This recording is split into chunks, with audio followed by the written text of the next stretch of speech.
Murder is not the noblest or kindest task that human ingenuity has been put to, but the efforts put toward killing have produced some strange methods.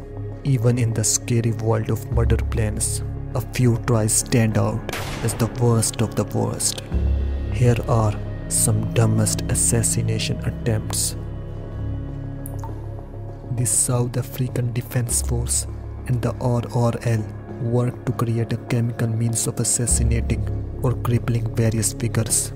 At one point, one of their targets was the Reverend chikane, but they didn't want the assassination known as such. The solution RRL scientists devised was to poison chikane while he was abroad in Namibia. But instead of trying to slip him the poison through meals or inject him, the would-be assassins had an agent spread it on 5 pairs of chikane's underwear. The plan would have worked if they had picked almost any other article of clothing. The poison chosen, paraoxane, needed a sufficient dose in contact with chikane to kill him. Shirts or pants would have done the job, but underwear covered too small an area. It was a real mess. Today, death by chocolate is a favorite slogan of advertisers, trying to tempt customers into buying particularly rich desserts. In World War II, it was a literal scheme by the Nazis to take out their chief foe in Western Europe. British Prime Minister Winston Churchill liked his chocolate, and German agents thought they could use that to their advantage.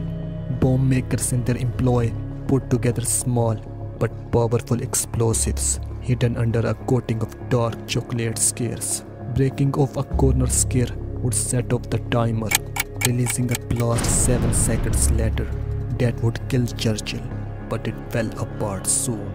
British agents got wind of the scheme.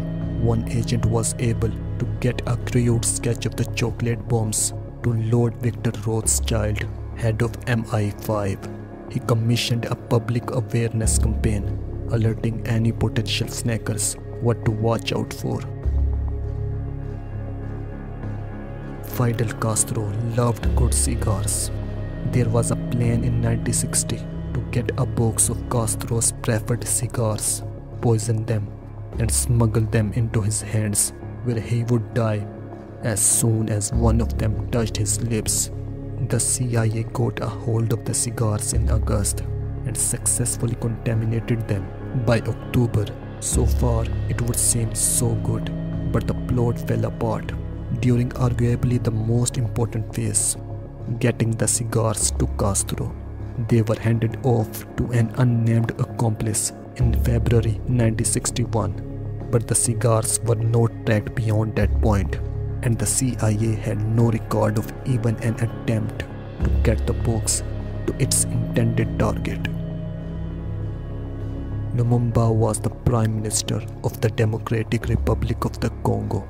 He led a nationalist party to victory to make the Congo an independent state for the sake of the people.